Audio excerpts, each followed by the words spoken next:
L'arme la plus puissante entre les mains de l'oppresseur et l'esprit de l'oppressé, disait Steve Biko, martyr de la lutte anti-apartheid. Fidèles téléspectateurs, c'est avec un plaisir renouvelé que nous vous retrouvons ce mardi matin dans le cadre de votre programme favori, For You Matin, votre matinale informative sur votre chaîne panafricaine d'information For You Media Africa.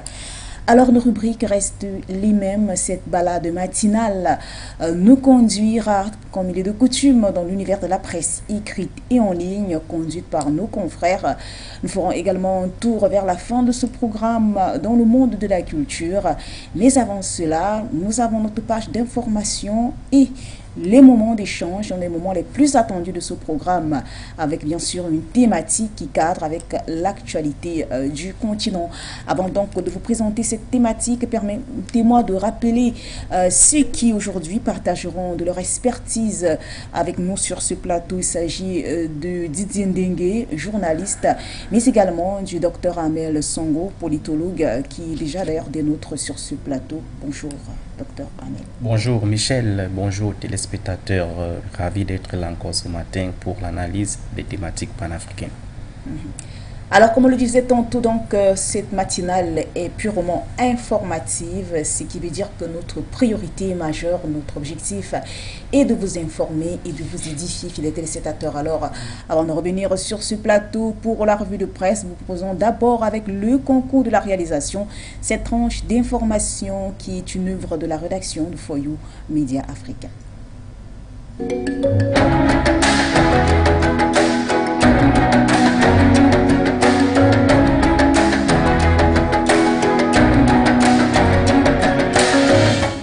Un reportage diffusé ce samedi 3 décembre 2022, Radio France Internationale, la RFI, se fait le relais d'un message d'intimidation des populations attribué. En décidant de la suspension de RFI par voie de communiqué le 3 décembre 2022, le gouvernement burkinabé démontre à travers cette décision un acte de souveraineté à l'endroit des puissances impérialistes et leurs médias véhicules. Tout à fait. Cela peut être considéré, cela doit même être considéré, n'est-ce pas, comme une action forte de souveraineté. Vous savez, qui contrôle l'information contrôle l'État, dit-on. Encore faille-t-il que nous ayons la bonne information. Mais malheureusement, RFI fait partie des médias qui sont au service, n'est-ce pas, de l'impérialisme international. N'est-ce pas? Et partant, il ne faut pas oublier, il reçoit des subventions de l'État français, lequel lui dicte, n'est-ce pas, sa ligne éditoriale. On a connu l'avènement de pantins de chefs d'État acquis à la cause de l'impérialisme, de chefs d'État valets locaux de l'impérialisme et de la France. C'est pourquoi, à l'avènement du président Ibrahim Traoré, la population a vu en lui les signaux d'un deuxième Sankara, mais aussi de pouvoir poser des refondations pour un Burkina nouveau, un Burkina beaucoup plus indépendant, un Burkina qui aspire à la souveraineté à l'image du Mali. Donc, cette question de souveraineté vis-à-vis de la France, c'est le sens même de notre combat et nous sommes toujours déterminés à avoir des dirigeants, à travailler pour avoir des dirigeants qui puissent nous assurer ou nous conduire à cette souveraineté-là. Et selon la correspondance signée du porte-parole du gouvernement, il a reproché à Radio France Internationale la diffusion d'un reportage sur son antenne relayant un message d'intimidation des populations burkinabées dans la défense de leur pays afin de les dissuader, auquel s'ajoute la propension d'une information mensongère sur une tentative de coup d'État dont aura été victime le président de la transition. Par ailleurs, le 3 novembre 2022, le gouvernement burkinabé avait déjà exprimé son indignation face à l'attitude audacieuse des journalistes de ce média de France Monde, dont l'objectif visait à jeter du discrédit sur la lutte engagée par le peuple burkinabé. Une position qui frise avec la manifestation d'une conspiration contre les États africains. C'est encore pire que de la légèreté. C'est tout simplement la manifestation d'une conspiration permanente contre la sécurité et la souveraineté des États africains à laquelle nous sommes en train de faire face en ce moment à travers cette désinformation diffusée par RFI, qui a quand même pris pour témoin le président de la transition. RFI est un média international, certes, mais un média international qui arrose exclusivement l'Afrique francophone et qui en profite pour procéder, pour désinformer nos opinions et semer même la panique en cas de besoin auprès de ses opinions. Il est important de souligner que RFI n'est pas son premier acte. Le média l'avait fait à l'endroit du Mali. Et Bamako, sans délai, avait décidé de la suspension des médias France Monde, dont RFI et France 24 sur son territoire. Avec une nouvelle équipe dirigeante conduite par le président de la transition, le capitaine Ibrahim Traoré, le Burkina Faso est engagé dans une voie de liberté et d'indépendance totale de son peuple.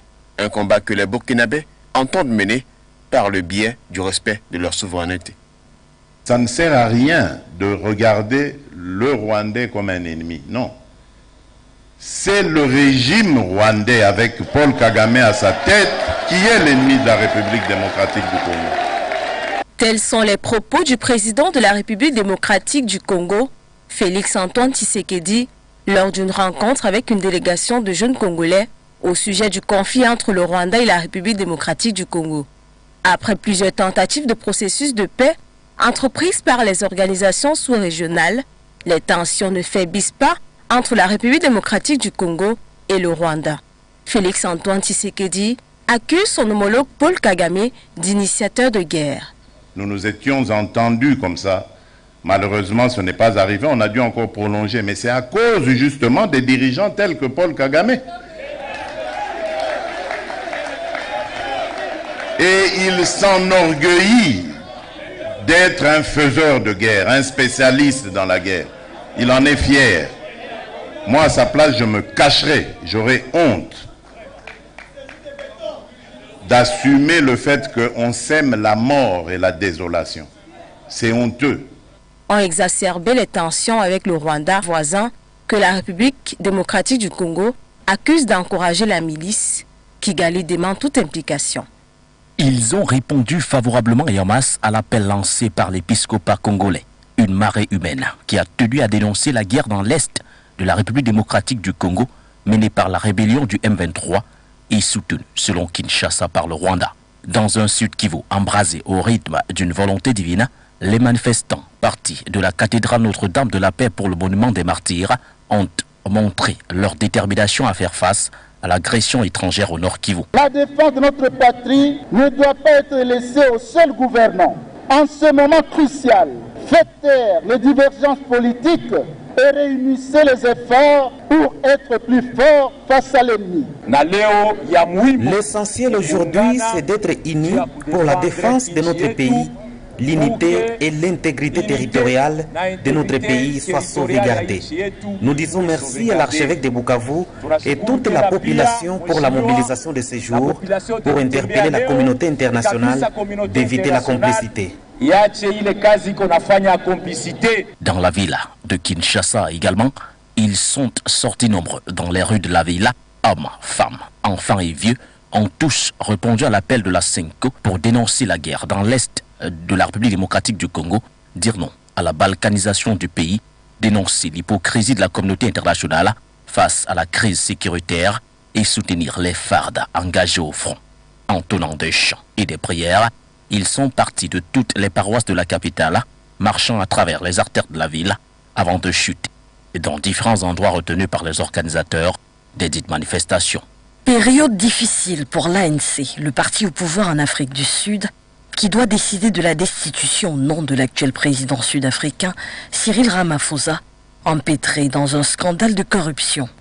Le scandale Fala Fala, du nom de l'une des propriétés du président sud-africain, qui avait été cambriolée et où d'importantes sommes d'argent ont été retrouvées. Accusé de corruption, comme son prédécesseur, Jacob Zuma, lui aussi membre de l'ANC, Cyril Ramaphosa n'a plus son destin entre les mains. Ce scandale survient à un moment critique pour l'ANC, puisque du 16 au 20 décembre prochain, le parti au pouvoir doit désigner son prochain leader aux élections présidentielles. Les cadres de l'ANC se sont brièvement réunis le vendredi 2 décembre dernier pour discuter de l'affaire Fala Fala et du sort de Cyril Ramaphosa, mais l'atelier a été reporté au lundi 5 décembre. Une tentative, selon les analystes politiques sud-africains, à gagner du temps de la part du chef de l'État et de son parti politique, afin de mieux étudier les portes de sortie suite à cette scabreuse affaire et s'assurer la victoire aux prochaines élections présidentielles. Des élections internes sont prévues au sein de l'ANC et donnent favori Cyril Ramaphosa, qui avait été donné démissionnaire et a pourtant annoncé par son porte-parole qu'il avait l'intention de contester un rapport jugé défectueux.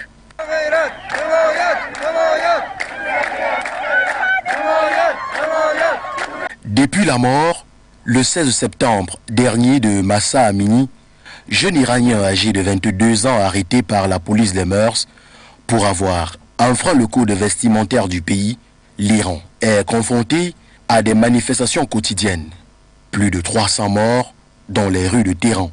Un épisode plutôt tragique qui a poussé les autorités iraniennes à demander à la justice et au Parlement de revoir la loi de 1983 sur le port du voile obligatoire. Un signal fort pour la communauté iranienne. Depuis plus de 3 mois, la police des mœurs est régulièrement ciblée par les manifestants, accusés notamment d'arrestations violentes des jeunes femmes dans le pays. Il est clair que les autorités, après cette annonce, cherchent à favoriser un retour au calme. 3 jours de protestation et de grève ont été prévus dès ce lundi et certains appellent à prendre les armes et à viser des organes du pouvoir central iranien. À l'heure actuelle, rien ne permet de dire que cette mesure pourra changer le quotidien des femmes, car, d'après d'autres informations, 7 femmes sur 10 marchent désormais dans la ville de Téhéran sans porter le voile.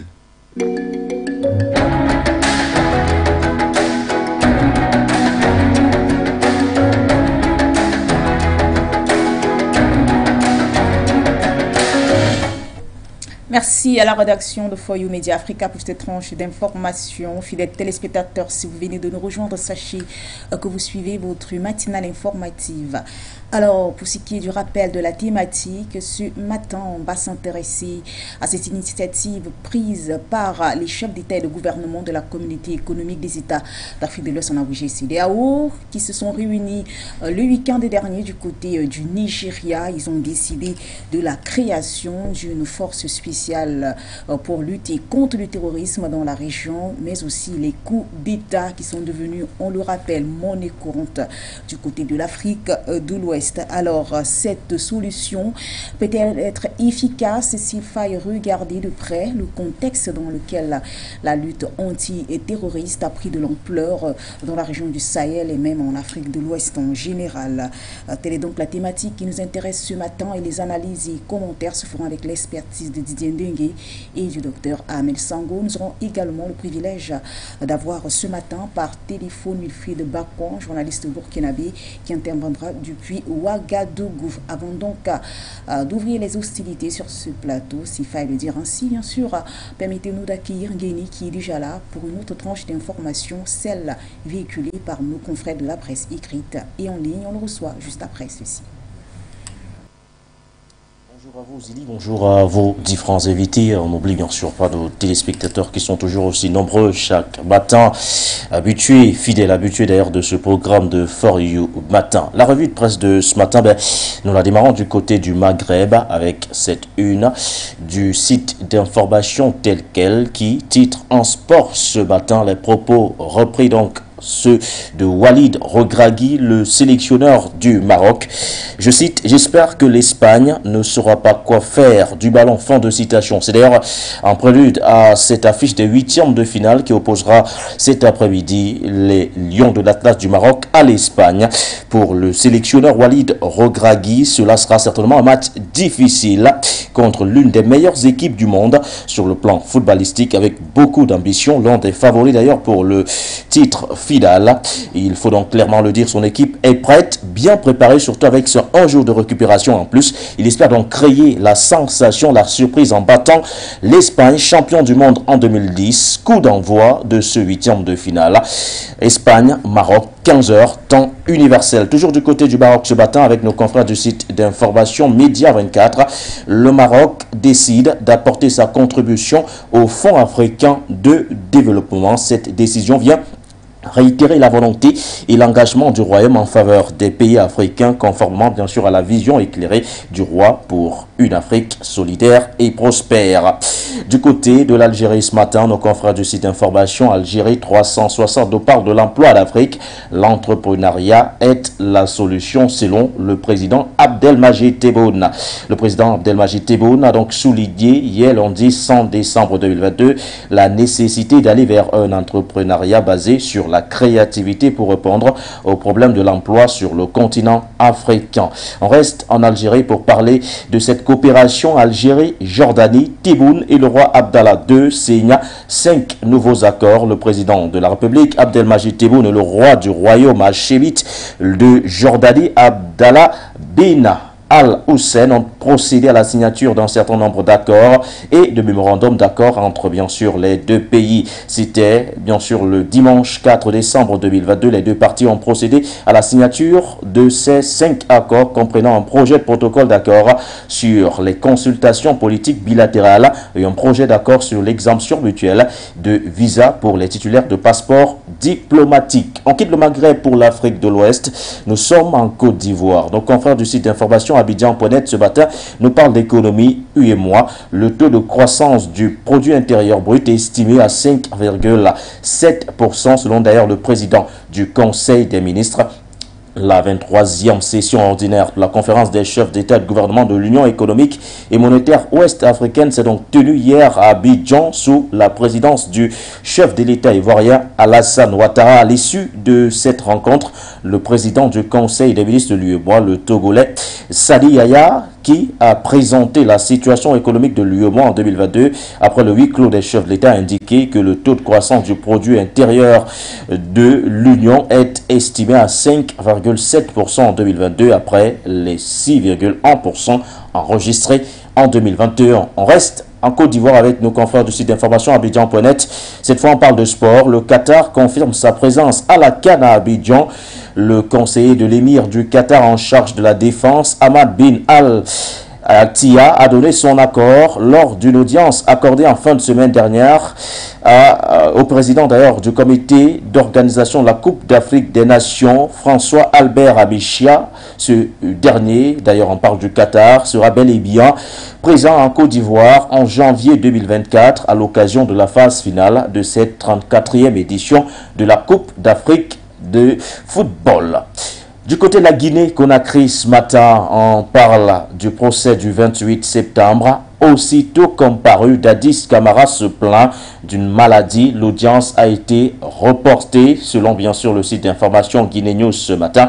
Le procès des événements du 28 septembre 2009 a repris hier lundi 5 décembre 2022 au tribunal criminel de Dissy, localisé dans l'enceinte de la cour d'appel de Conakry après un bref interrogatoire du colonel Claude Pivy par son avocat. Le président du tribunal à Suprême général a donc appelé à la barre Moussa Dadis Camara. Ce dernier se plaint d'une maladie. La question de savoir de quoi il souffre, puisqu'aucun dossier médical n'a été présenté au tribunal. Dadis Camara a dit qu'il souffre de palu. Du coup, l'audience a donc officiellement été reportée, selon nos confrères du site d'information Guinée News. Guinée News qui nous parle également du dialogue inter-guinéen. La CEDEAO fait une proposition à la Guinée.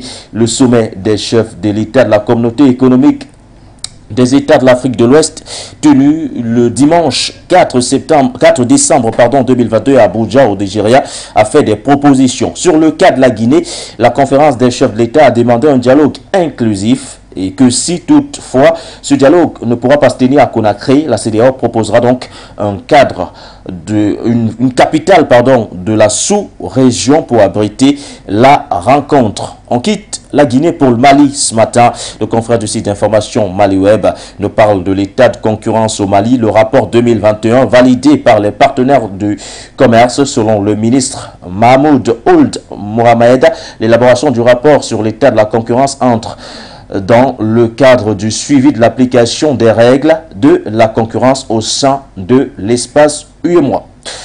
MaliWeb nous parle également de cette coopération entre le Mali et la France en 2022. Nous sommes passés des tensions à la rupture totale, de l'expulsion de l'ambassadeur de France au Mali au retrait de l'opération Barkhane, à la dénonciation de l'accord de défense, en passant par la plainte malienne au Conseil de sécurité des Nations Unies contre la France accusée de soutien au groupe terroriste. Les relations entre les deux pays n'ont cessé de se dégrader au cours de l'année 2022. Retour donc sur les faits marquants de la rupture totale entre le Mali et la France ce matin est à retrouver d'ailleurs dans le site d'information MaliWeb. Wakat Sera du côté du Burkina Faso nous parle bien sûr du colonel Assimi Goïta qui ouvre la voie à un retour de Choguel Kokala Maïga. Les doutes semblent de plus en plus se lever donc quant au retour de Choguel Kokala Maïga à la primature au Mali. En effet, le colonel Assimi Goïta, par ailleurs président de la transition malienne, a abrogé le décret qui avait nommé le colonel Abdoulaye Maïga Premier ministre par intérimaire suite à l'indisponibilité de son prédécesseur pour des raisons de santé. Cette décision du président Goïta ouvre donc une voie royale au retour de Choguel Kokala Maïga, un poste qu'il occupait depuis juin 2021. Le quotidien d'information burkinabé Sidoya nous parle de la CEDEAO ce matin. Un nouveau siège dans les 26 mois financé par China Aid. La communauté économique des États de l'Afrique de l'Ouest disposera d'un nouveau siège à Abuja, la capitale nigériane, dans les 26 mois. Les chefs d'État et gouvernement, membres de l'organisation sous-régionale, ont posé la première pierre du futur immeuble. C'était le 4 décembre 2022. On quitte officiellement l'Afrique de l'Ouest pour l'Afrique centrale ce matin. Nos confrères du site d'information Radio Dekeluka, nous sommes en République centrafricaine, se souviennent de cette date sombre d'ailleurs de l'histoire du pays. 5 décembre 2013, 5 décembre 2022, cela fait exactement 9 ans jour pour jour. Les Centrafricains se souviennent encore de cette journée lorsque les combattants anti-Balaka lançaient une offensive contre la Séléka qui avait pris le pouvoir à Bangui après un règne de terreur. La situation était donc devenue incontrôlable pour le régime en place. Toujours avec nos confrères du site d'information Radio Dekeluka ce matin, on nous parle surtout de cette passe d'armes entre le professeur Faustin Archange Touadéra et l'opposition qui monte concernant bien sûr la montée en puissance de l'insécurité. Face donc à la résurgence de l'insécurité dans certaines régions de la République centrafricaine, le président de la République, le professeur Faustin Archange Touadéra, a donc haussé le ton et a pointé du doigt l'opposition. Pour le chef de l'État, l'opposition s'oppose au développement du pays à travers l'alimentation de la crise. Les déclarations ont été tenues lors de son adresse à la nation à l'occasion de la fête nationale. Le chef de l'État a donc brisé le silence face au regain de violence et surtout mis les partis de l'opposition face à leur responsabilité. On quitte la République centrafricaine pour la République démocratique du Congo. Nos confrères du site d'information Radio Capi ce matin nous parlent du report de la plénière de clôture du 3e round du processus de Nairobi, initialement prévu pour le lundi 5 décembre après-midi. La plénière de clôture du 3e round du processus de paix dans l'est de la RDC a été reportée à ce mardi 6 décembre 2022. La décision est du facilitateur du processus après que certaines délégations des groupes armés présents à Nairobi ont décidé de boycotter cette cérémonie. Uhuru Kenyatta dénonce entre autres un problème d'organisation. Toujours du côté de la République démocratique ce matin, le président Félix Antoine Tshisekedi salue le soutien des États de la communauté de développement de l'Afrique australe contre l'agression rwandaise. Le président de la République a donc salué le soutien des États de la SADC dans l'agression perpétrée par le Rwanda sous couvert du M23. Félix Tshisekedi l'a d'ailleurs dit, il a souligné hier lundi à l'occasion de l'ouverture de la 52e assemblée plénière du forum parlementaire de la SADC qui se tient à Kinshasa du 5 au 11 décembre 2022. La revue de presse donc ce matin, on la termine du côté du Cameroun. Nos confrères de quotidien gouvernementale Cameroun Tribune nous parle des fêtes de fin d'année. La sécurité sera assurée, c'est la une ce matin selon nos confrères. Le message a donc été délivré hier à Yaoundé par le ministre délégué à la présidence de la République chargé de la défense Joseph Betty Assoman. Peut-être qu'avec le concours de la réalisation nous aurons cette une de Cameroun Tribune. Voilà, c'est fait. L'annonce a donc été faite par Joseph Betty Assoman, le ministre délégué à la présidence de la République chargé de la défense. Ce dernier présidait d'ailleurs une réunion d'évaluation, une évaluation d'ailleurs de cette grande situation qui prend de l'ampleur. On parle bien sûr des fêtes de fin d'année, aux côtés bien sûr du ministre de l'administration territoriale et de l'ensemble du haut commandement militaire. Une information à retrouver bien sûr en page 2 du Cameroun Tribune ce matin. Le quotidien Le Jour de son côté nous parle de l'Assemblée nationale. Les micro-projets ont donc définitivement été supprimé. C'est l'une des innovations de la loi de finances adoptée aux aurores de la journée du 4 décembre 2022. Voilà en quelque sorte le tour donc de certains sites d'information ainsi que certains journaux parus en kiosque ce mardi 6 décembre 2022. Merci à vous, Nguéné, pour toutes ces informations. Fidèles téléspectateurs, des informations que vous pouvez retrouver en intégralité en visitant, pourquoi pas, ces sites d'information ou encore en vous rendant dans les kiosques et points de vente de journaux pour vous enquérir de ces journaux qui traitent des sujets que vous aurez jugés intéressants. Alors, sur ce plateau, on va passer à une autre étape, celle des moments d'échange autour de la thématique. On a choisi une thématique qui parle de sécurité ou encore d'insécurité, notamment de ce sommet, de 62e sommet de la CEDEAO qui a eu lieu du côté du Nigeria, où les chefs d'État se sont tournés vers une question cruciale, à savoir celle de l'insécurité menée par le terrorisme, mais également les putschs, ces coups d'État répétés que l'on a eu dans certains États d'Afrique de l'Ouest. Alors, pour les dirigeants ouest-africains, il s'agit lors de ce conclave de trouver des solutions pour en découdre définitivement avec ces deux fléaux que sont aujourd'hui le terrorisme et les putschs. Alors, docteur Amel Sango, pour une première prise de parole, j'aimerais qu'on revienne sur le choix même du Nigeria. Donc, cette décision a été prise. On rappelle que le Nigeria, c'est un pays qui est engagé depuis déjà près d'une dizaine d'années dans la lutte antiterrorisme, avec bien sûr les affres menées de ce côté-là par le groupe terroriste Boko Haram. Alors qu'une initiative soit prise lors d'un sommet qui s'est tenu au Nigeria, selon vous, ce n'est pas un hasard si effectivement la question du terrorisme a été mise sur la table des discussions?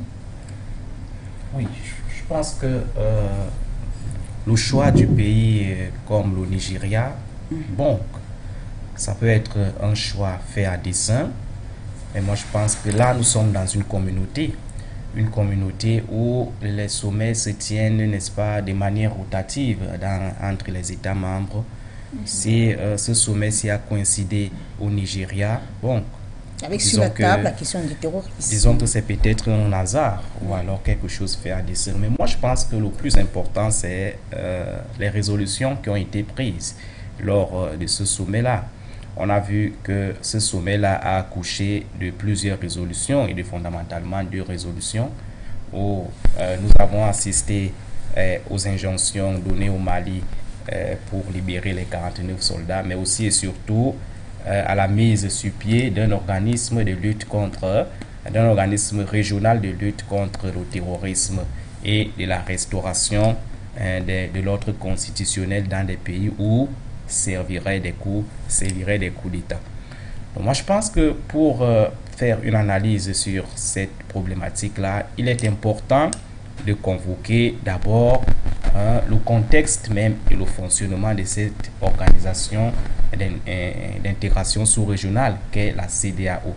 Comme pour dire que du point de vue technique et politologique, vous savez, les organisations d'intégration sous-régionale sont depuis un certain temps devenues des véritables acteurs des relations internationales et en tant que telles, elles sont dotées d'un certain nombre de fonctions et parmi ces fonctions, nous avons la fonction de légitimation et la fonction de restauration de la paix dans un pays où le terrorisme ou alors l'insécurité prévaut.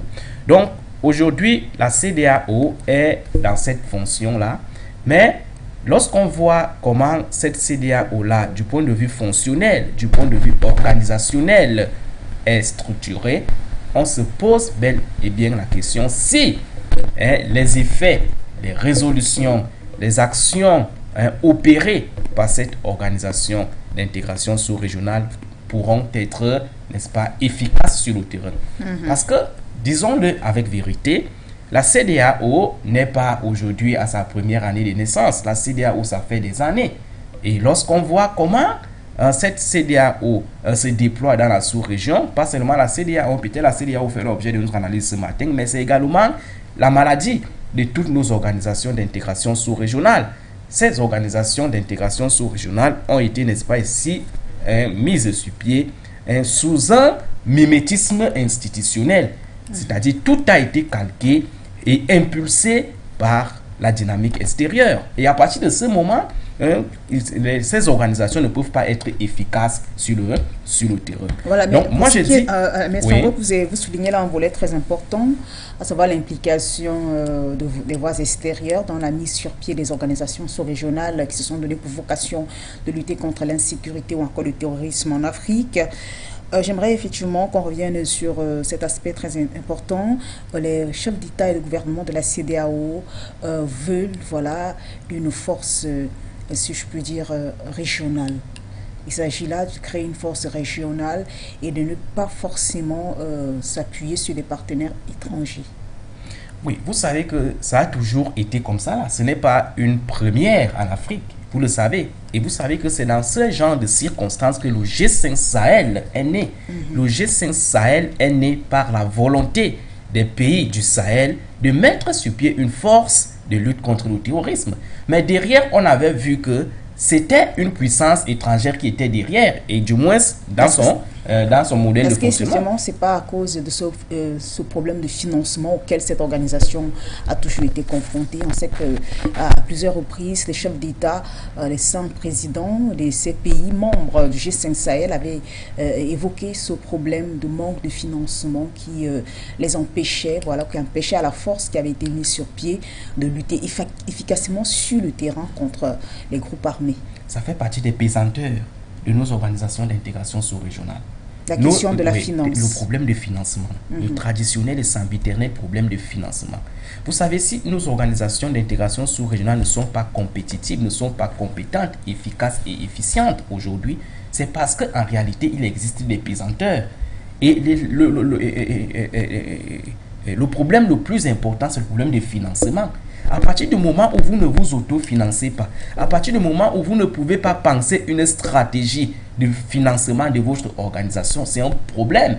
À partir du moment où c'est un pays étranger, c'est une personne étrangère qui a des intérêts différents des vôtres qui vous finance, il est clair que sur le terrain, les choses ne vont pas marcher. Alors selon vous, réalité, la question des fonds doit être la question primordiale. La question primordiale à résoudre d'abord au sein de ces organisations d'intégration sous-régionale. Opérationnelle sur le terrain. Effectivement, parce qu'en réalité, si on ne s'attaque pas aux causes, si on ne pose pas un brainstorming normal pour identifier les causes essentielles qui empêchent nos organisations d'intégration sous-régionale d'être efficaces et compétentes sur le terrain, on ne va jamais résoudre le problème du terrorisme.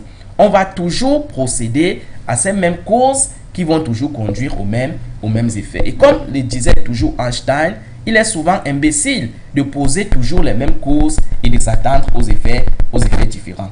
Donc, moi, je pense que l'urgence aujourd'hui, au sein de nos organisations d'intégration sous-régionale, c'est d'abord de repenser ces organisations d'intégration sous-régionale sur le plan organisationnel et sur le plan fonctionnel.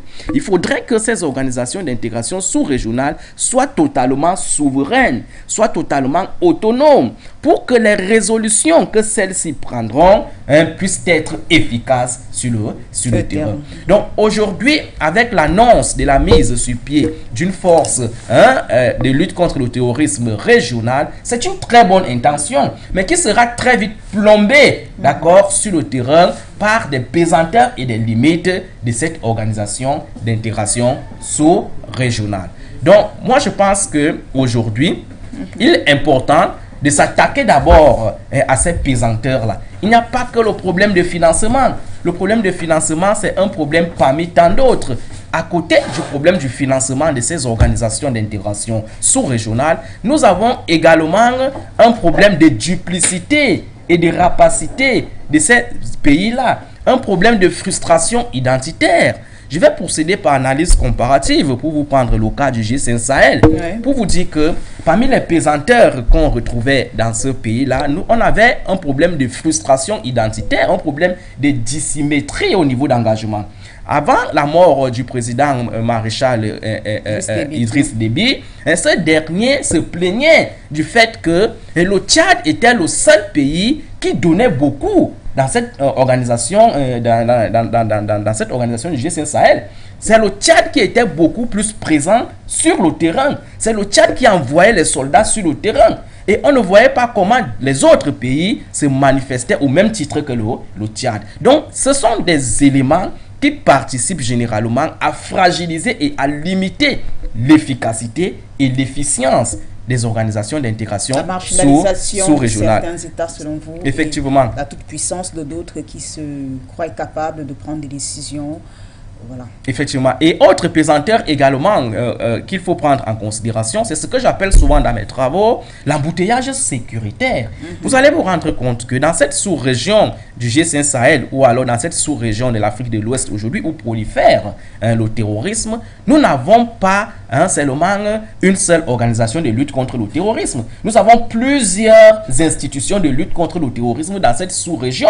Nous avons les institutions de l'Union africaine, les institutions des États-Unis, les institutions de l'ONU, les institutions même de cette communauté d'intégration sous-régionale. Donc, toutes ces proliférations-là, tout cet embouteillage sécuritaire ne favorise pas l'efficacité, la lutte contre le terrorisme sur le terrain. Parce que toutes ces organisations-là, toutes ces institutions-là sont mises sur pied pour un seul objectif: lutter contre le terrorisme. Donc il y a une sorte de confusion qui fait donc en sorte que cette pluralité d'institutions confondent beaucoup de choses, se mettent ensemble, alors que parmi celles-ci, parmi elles, il y en a celles qui ont d'autres intérêts.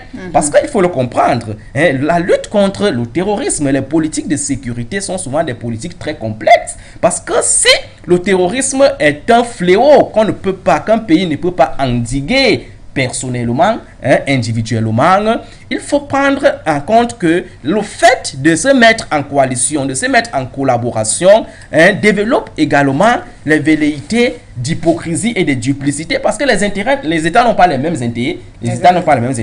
Je vous ai convoqué dernièrement ici la schématisation du monde qui est structurée autour de deux pôles, centre et périphérie. On va revenir dans les détails à Messango sur effectivement cet élément que vous aviez évoqué, à savoir les intérêts des États qui ne sont pas toujours les mêmes dans la lutte contre le terrorisme. En attendant, on rappelle donc les testateurs la thématique de ce mardi matin. Nous parlons de cette résolution prise lors du 62e sommet des chefs d'État et de gouvernement de la CEDEAO, la communauté économique des États d'Afrique de l'Ouest. Les chefs d'État ouest-africains veulent en découdre avec le terrorisme et les putsch. Pour cela, ils ont pris la décision de mettre sur pied une force conjointe sous-régionale qui aura donc pour vocation de combattre ces deux fléaux. Alors, on rappelle que nous aurons sur ce plateau deux invités, Amel Sango qui a déjà pris la parole, qui a planté pour nous le décor, mais également Didier Ndengue qui vient de nous rejoindre, il est journaliste. Alors, bonjour à vous Didier. Bonjour Michel, c'est un plaisir de te retrouver ici à For You. Bonjour Ahmed Sango, bonjour aux téléspectateurs et aux internautes de For You Media. Voilà. On rappelle donc que ce programme est interactif, il est téléspectateur, alors c'est également un moment auquel vous pouvez participer en nous appelant, pourquoi pas via les nouveaux numéros qui apparaîtront de temps en temps sur votre écran, ou encore en nous laissant des commentaires sur nos différentes plateformes d'information en ligne, Facebook ou encore YouTube. Alors avant de passer la parole à Didier Ndengue qui nous donnera également son avis sur cette démarche entreprise par les chefs d'État et de gouvernement ouest-africains, avec le concours de la réalisation, nous permettons de suivre cet élément qui revient bien évidemment sur ce 62e sommet de la CEDEAO qui a eu lieu du côté du Nigeria. Réunis en sommet à Abuja, les dirigeants des États d'Afrique de l'Ouest ont une fois de plus évoqué le cas des militaires ivoiriens détenus à Bamako, au Mali. Plus qu'un débat, ces derniers ont exigé du gouvernement de la transition malienne la libération de ces 46 soldats avant janvier 2023, peine de sanction. Nous continuerons à dialoguer avec les autorités maliennes pour la libération immédiate des 46 soldats détenus au Mali.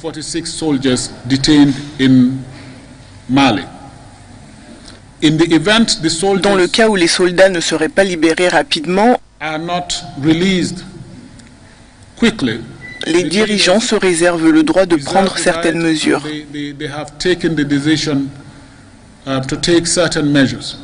Dans la même lancée, le président togolais Faure Gnassingbé se rendra au Mali pour exiger la libération des soldats, a ajouté le diplomate ouest-africain. Outre cette mesure, la CEDEAO a également mentionné d'autres sujets bien plus importants, notamment l'adoption d'un projet de création d'une force antiterroriste et anti-coup d'État et une aide à la transition au Burkina, à la vigilance au Mali et au dialogue inclusif en Guinée. Et notons que des responsables militaires de la région se réuniront donc dans la deuxième moitié de janvier, ceci pour discuter des modalités d'établissement de forces régionales. Les dirigeants ouest-africains ont décidé pour le financement de ne pas s'en remettre uniquement aux contributions volontaires qui ont déjà montré leurs limites. Ils se sont donc aussi penchés sur la situation politique au Mali, au Burkina Faso et en Guinée. La CEDEAO fait pression depuis des mois pour un retour aussi rapide que possible des civils à la tête de ces pays. Voilà, vous avez donc suivi avec nous ce reportage qui revient sur les grandes lignes de ce qu'on peut retenir du conclave d'Abuja. Du côté du Nigeria, alors Didier Ndengue, vous avez suivi avec nous ces grandes lignes, notamment ce projet de création d'une force antiterroriste et anti-putsch. Alors les chefs d'État ouest-africains, en mettant sur pied cette initiative, se sentent-ils en danger? Ou encore il s'agit là d'une nécessité compte tenu de la situation sur le terrain? Je pense sincèrement que les chefs d'État auraient dû se référer à l'organisation suprême, c'est-à-dire l'Union africaine. Si au niveau de l'Union africaine, il n'y a pas une véritable force pour combattre le terrorisme, je ne pense pas que ce soit au niveau régional que les chefs d'État de la CEDEAO vont effectivement engager cette bataille, vu que la plupart de ces institutions sous-régionales, même l'Union africaine, sont des institutions qui sont contrôlées et financées par les opérateurs de guerre, c'est-à-dire ceux qui financent le terrorisme partout dans le monde. Dire aujourd'hui qu'on va créer une coalition ou alors un instrument de lutte efficace contre le terrorisme, j'ai envie de douter. J'ai envie de croire que les chefs d'État de la CEDEAO sont juste là pour animer, c'est-à-dire qu'il n'y a pas une véritable politique de lutte contre le terrorisme. Et vu que le terrorisme paraît comme un business, c'est-à-dire un business pour les bailleurs de fonds, il serait vraiment très difficile pour eux de dire qu'ils vont effectivement mettre en place un organisme efficace de lutte contre le terrorisme. Pour lutter contre le terrorisme, on n'a pas besoin de créer des colloques. Est-ce qu'il n'y a pas urgence quand même lorsqu'on sait que le terrorisme a quitté la région du Sahel et s'étend déjà à certains pays d'Afrique de l'Ouest tels que le Togo ou encore le Bénin? Non, l'urgence a toujours été là. L'urgence, ce n'est pas aujourd'hui. L'urgence était là quand on a tué Muammar Kadhafi. C'est à partir de la Libye que les armes... La déstabilisation de la Libye. Pendant ce temps, que faisaient les chefs d'État? Les chefs d'État, que ce soit de la CEDEAO et tous les chefs d'État du continent africain et les blocs régionaux, qu'est-ce qu'ils faisaient en ce temps? Ils s'amusaient, ils regardaient, ils organisaient leurs rencontres avec les bailleurs de fonds. Il n'y avait rien, il n'y avait pas une véritable position contre le terrorisme de l'OTAN du côté de la Libye. Donc je pense que les chefs d'État de la sous-région se sentent menacés ils se sentent menacés par la révolution dans certains pays, comme le Mali, au Burkina et en Guinée. Et dans d'autres pays, forcément, il y a des projets révolutionnaires qui sont en cours. La révolution menée par les hommes en tenue. Oui, la révolution, parce que les civils, la plupart des civils de l'Afrique de l'Ouest ont prouvé que les dirigeants ont prouvé qu'ils travaillaient avec les opérateurs de guerre, c'est-à-dire ils travaillaient contre le peuple. Ils étaient là pour servir les intérêts de la France et des pays occidentaux. Maintenant, quand vous avez des hommes en tenue qui ont pris conscience et qui se disent que non, vous ne vous occupez pas des populations, des problèmes de la population. Le terrorisme prend de l'ampleur. Il n'y a pas une véritable politique pour éradiquer ce terrorisme. Mais à un certain moment, quand on voit que le pays va en couille, il faut prendre ses responsabilités. Et c'est ce qui s'est passé du côté du Mali. On parle d'un coup d'État salvateur. Ce n'est pas, il n'y a pas eu un bain de sang, non.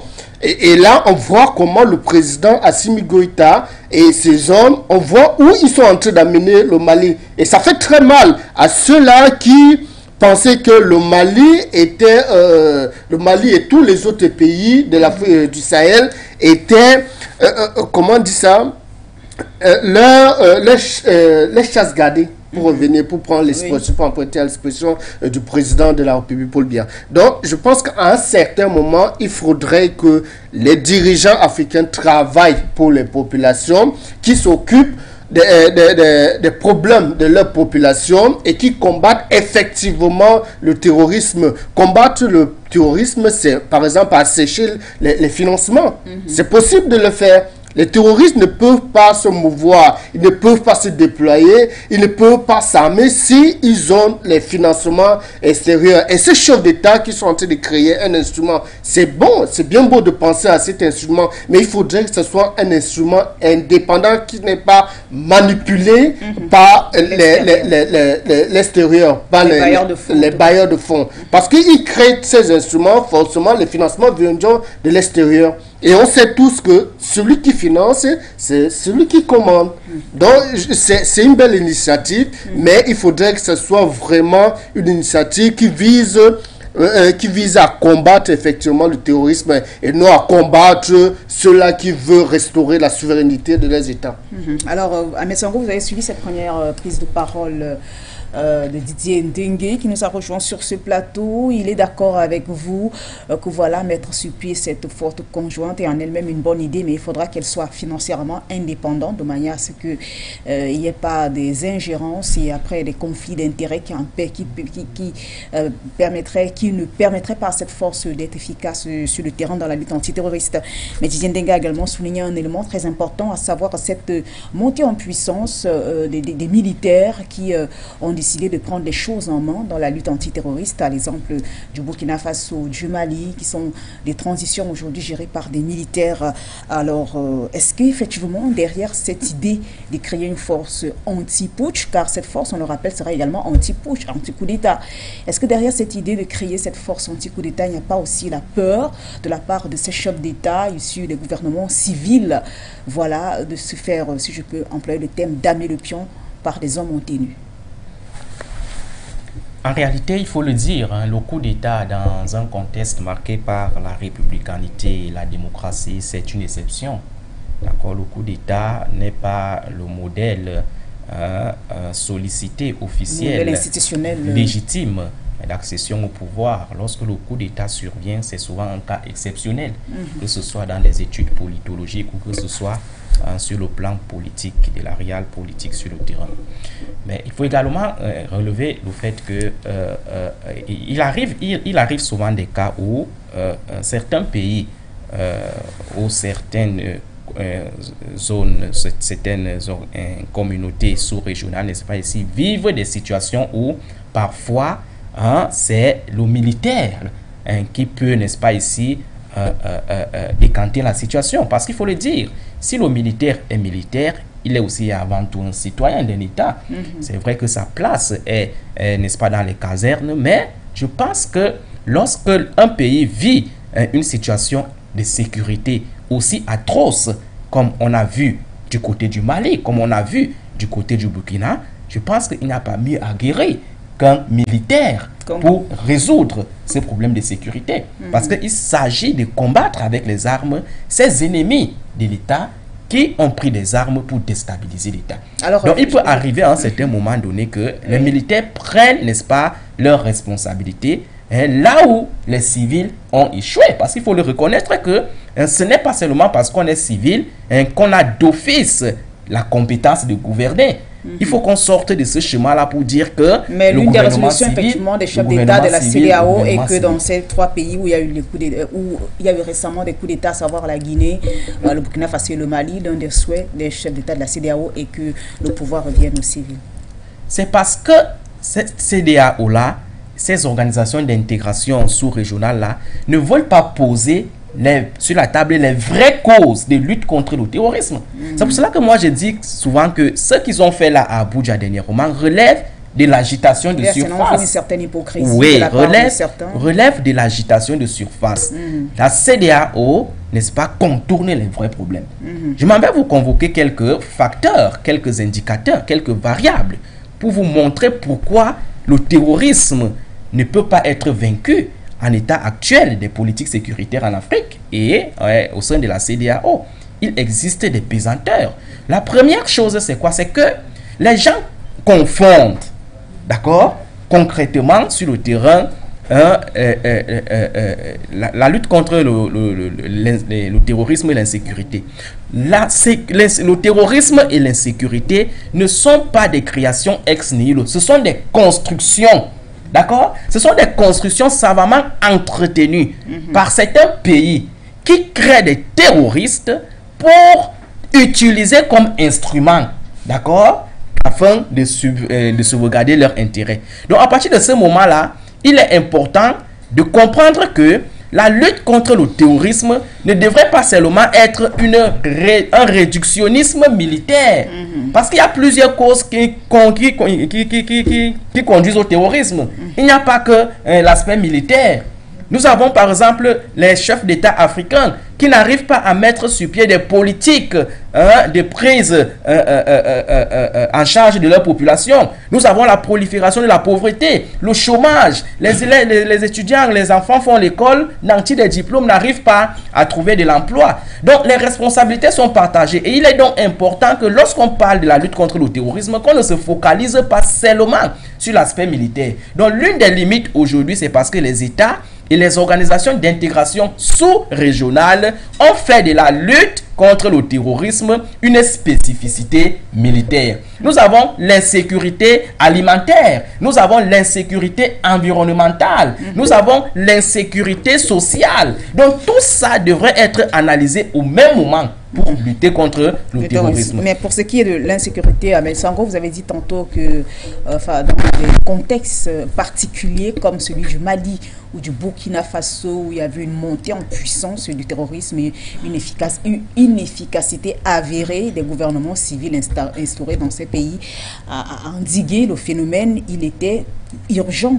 Voilà, que les hommes ont tenu aussi viennent mettre sur pied leur expertise. Alors Didier Ndengue, s'il fallait regarder les choses sur cette analyse-là, situation urgente, solution urgente, alors si on prend l'exemple du Nigeria, effectivement, qui a tenu ce sommet, on sait que le Nigeria est dirigé aujourd'hui par un homme tenu, en général à la retraite, à savoir le général Mohamed, le président Buhari. Et Buhari, lorsqu'il est venu au pouvoir, avait effectivement fait de la lutte contre le terrorisme son cheval de bataille. Il est revenu sur son passé en tant que militaire, lui qui a combattu la guerre du Biafra et tout. Mais pourtant, durant le règne de Buhari, le terrorisme a continué à terroriser, si je peux le dire ainsi, la population nigériane et même les pays voisins. Nous avons bien vécu les prises d'otages, que ce soit les filles de Chibok, on a eu Boko Haram qui prend de l'ampleur sous Mohamed Buhari. Alors que c'est un homme en tenue. Alors que c'est un homme en tenue. Vous comprenez que derrière le terrorisme, il y a tout un business plan. C'est-à-dire le terrorisme est un business. C'est-à-dire qu'il faudrait que ceux qui fabriquent les armes, les munitions, parviennent à vendre. Et pour cela, il faut bien trouver les utilisateurs. Avant, quand j'étais petit, je pensais que les armes et les munitions étaient uniquement pour la chasse dans les forêts. Mais après, je grandis.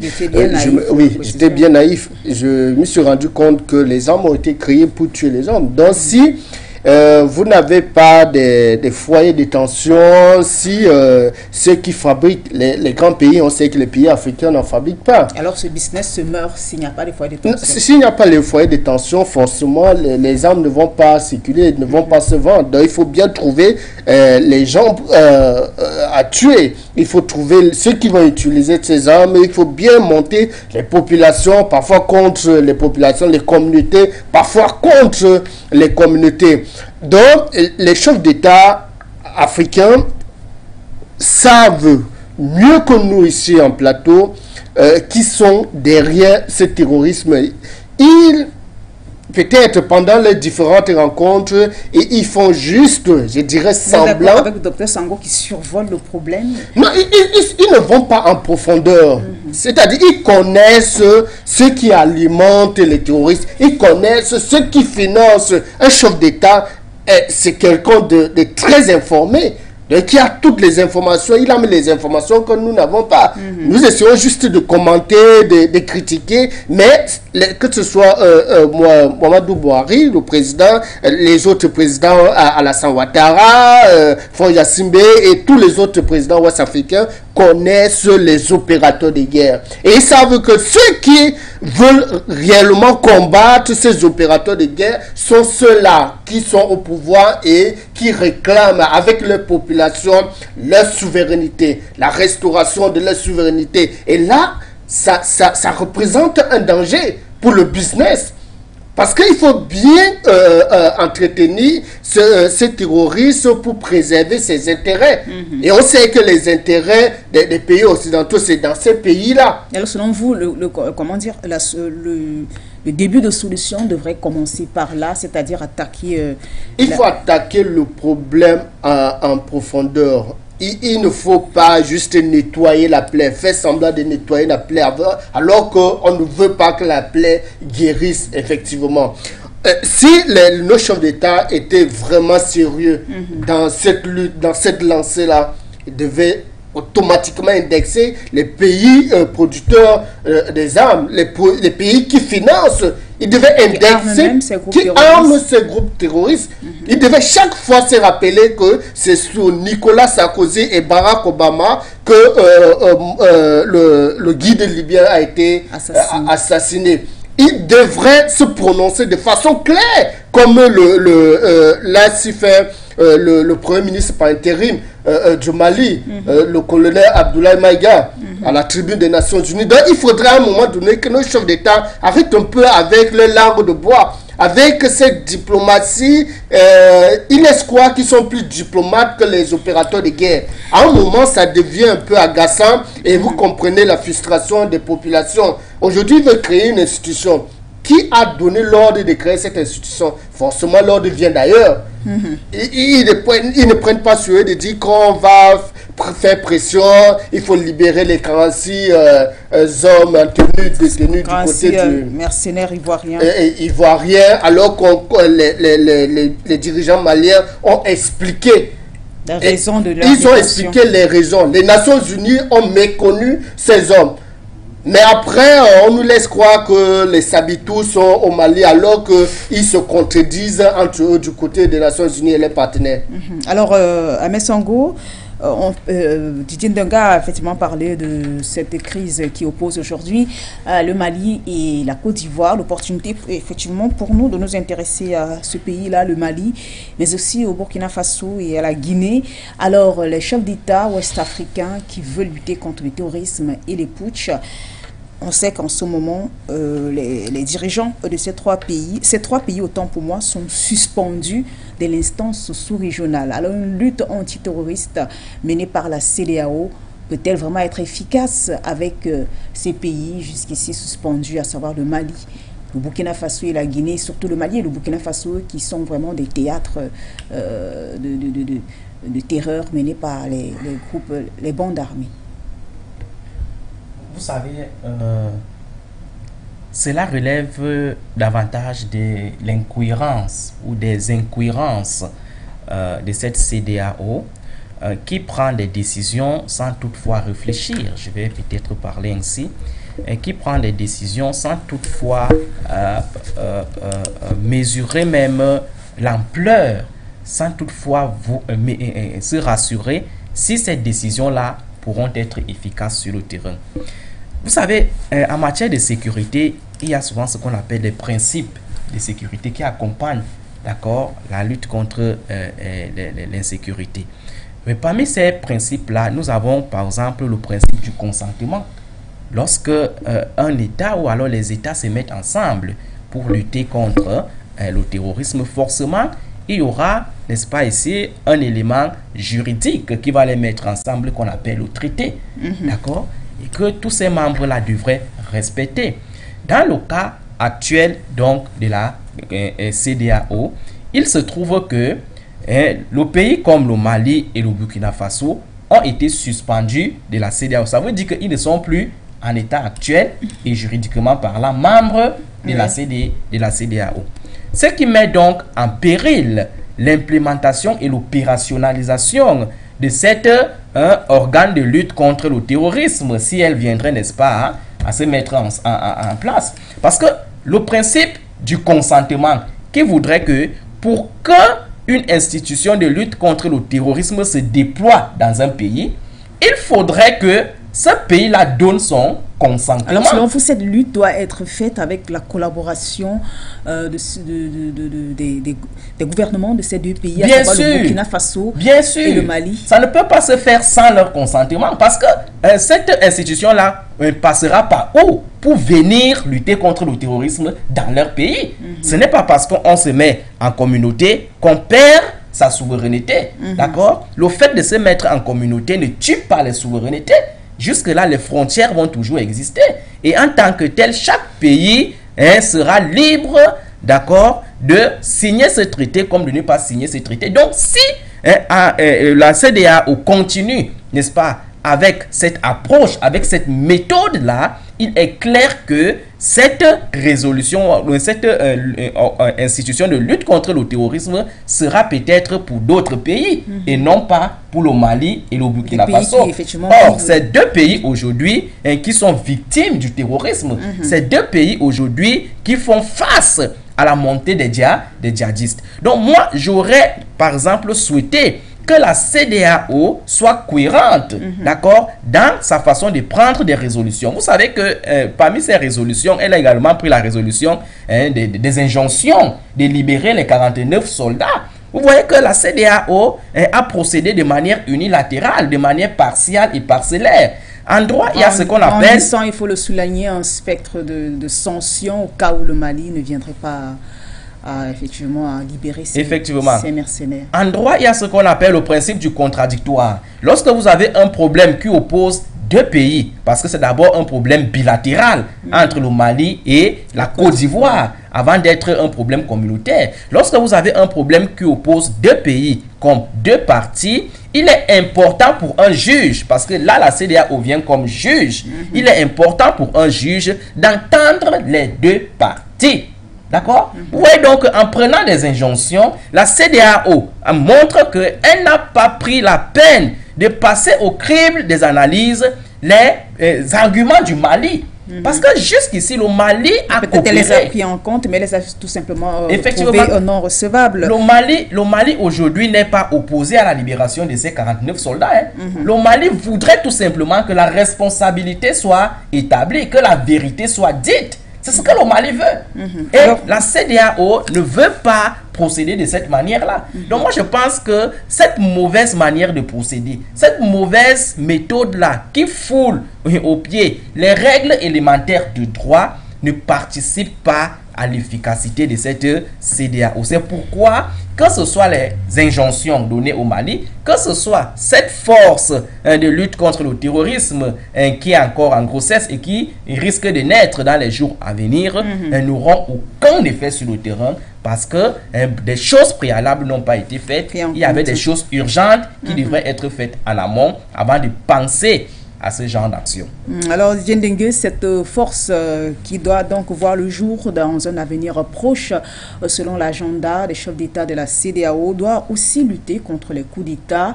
Alors, est-ce que alors le fait même de vouloir lutter contre les coups d'État, est-ce que ce n'est pas aller en l'encontre de la souveraineté des pays, car il faut tenir compte aussi de la souveraineté des États? Oui, il faut tenir compte de la souveraineté des États, mais nous ne pouvons pas encourager les coups d'État. Les coups d'État, c'est une action exceptionnelle. Un coup d'État est une action exceptionnelle. Mais si elle est saluée par la population... Justement, j'en venais. Est-ce que cela ne va pas enfreindre effectivement la souveraineté du pays où le coup d'État est accepté par la population? Non. Une population normale qui est bien dirigée ne peut pas accepter un coup d'État.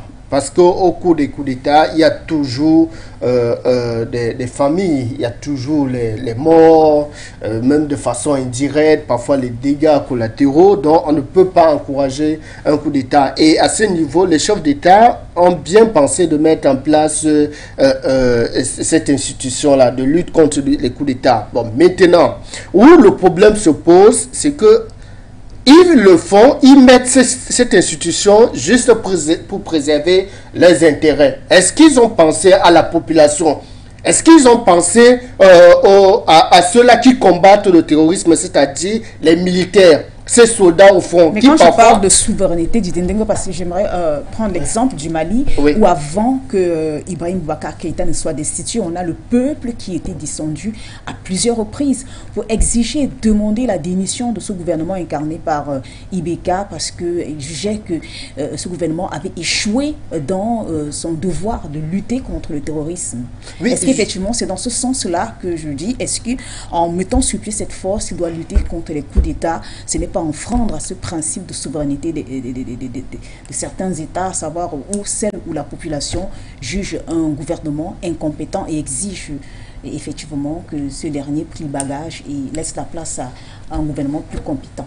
Oui, mon analyse allait dans ce sens, Michel. Je disais, quand les chefs d'État mettent en place un instrument de lutte contre les coups d'État, ils ne pensent pas aux populations. Ils ne pensent pas aux doléances des populations. Ce qui les intéresse ici, là, à l'instant T, c'est leurs intérêts, préserver leur pouvoir. Parce que j'ai l'impression qu'ils se sentent menacés. Pour qu'ils soient attaqués, qu'ils puissent faire appel à cette force-là. Et donc, ça veut dire que...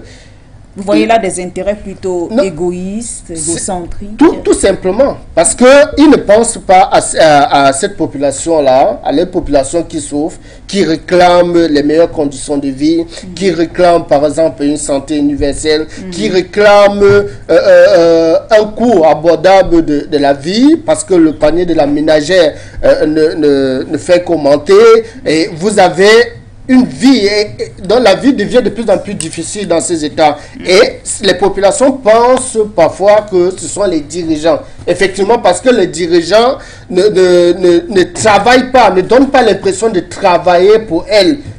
Et ces dirigeants, oui, malgré les conditions de vie, malgré les cris de cœur, malgré les cris de détresse, on a l'impression que les chefs d'État, certains chefs d'État qui sont victimes des coups d'État n'écoutent pas. C'est-à-dire, ils n'ont pas une oreille attentive. Et ils sont là pour préserver les intérêts des autres nations. Et à ce niveau, on ne peut pas arrêter. C'est-à-dire, peu importe l'instrument qu'ils vont mettre sur pied, cet instrument n'arrêtera pas la colère de la population. Si aujourd'hui, une population qui se sent oppressée, qui se sent terrorisée, comme c'était le cas sur Ibrahim Boubacar Keïta, et qui ne contrôlait pas, qui n'avait pas la même mise sur tout le Mali, comme les colonels au pouvoir actuellement, forcément la population qui est tuée tout le temps. Alors selon vous, la CEDEAO ne prend pas en compte que parfois le coup d'État peut être en solution aux doléances du peuple ou encore au désir du peuple pour un changement à la tête au sommet? Depuis quelques temps... Je vais prendre l'exemple, en Égypte par exemple, c'est vrai qu'on n'est pas dans le cas de l'Afrique du Nord. En Égypte, c'était l'argument avancé par Abdel Fattah al-Sisi lorsqu'il fait ce coup d'État pour destituer son prédécesseur. C'était ces marches populaires, voilà, de la population qui n'était pas d'accord avec certaines décisions prises par Mohamed Morsi, des mémoires. On a le cas du Mali, effectivement, où il y a eu ce vaste mouvement populaire mené par le F5, l'imam Diko et tout. On a vu des partis politiques descendre dans la rue, des personnes descendre dans la rue. Est-ce qu'effectivement, en décidant de mettre sur pied cette force qui doit lutter contre les coups d'État, les chefs d'État ouest-africains n'ont pas pris en compte que parfois, n'ont pas pris en compte cet argument, voilà, souvent avancé par des hommes en tenue, genre, on est venu apporter une solution aux cris de la population? Non, les chefs d'État de la CEDEAO ont peur d'être victimes d'un coup d'État. De la même chose, en fait. De la même chose, parce qu'ils ont peur, mais ils oublient que cette force-là qu'ils vont mettre sur pied sera dirigée par les hommes en tenue. Et ce sont des humains, et le sang coule en eux, c'est-à-dire ils peuvent aussi ressentir la colère, la détresse des populations. Donc, ils vont mettre sur pied un instrument de lutte contre les coups d'État, mais cet instrument ne sera pas dirigé par des civils, sauf si ce sera un instrument exceptionnel, une force exceptionnelle qui sera dirigée par des civils. Et vous savez que les hommes en tenue, les militaires savent que pour certains, qu'ils sont au service de la population.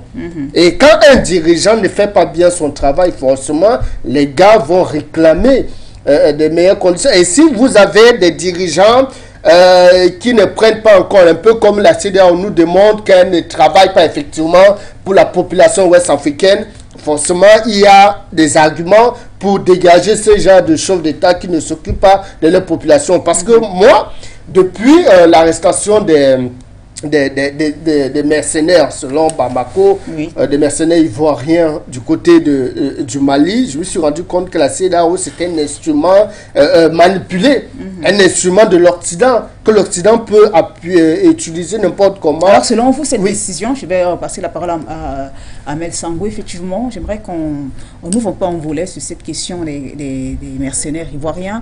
Selon vous, en mettant la pression sur le gouvernement de transition malien pour la libération immédiate de ces mercenaires ivoiriens, la CEDEAO est sous pression elle-même. Elle n'agit pas d'elle-même, mais plutôt sous le diktat d'une main extérieure. Dans une certaine mesure, parce que vous savez que la dynamique sécuritaire qui a été impulsée du côté du Mali est une dynamique sécuritaire qui met à mal les intérêts d'une certaine puissance, qui a toujours joui des avantages à l'intérieur du continent et fondamentalement dans ces pays-là.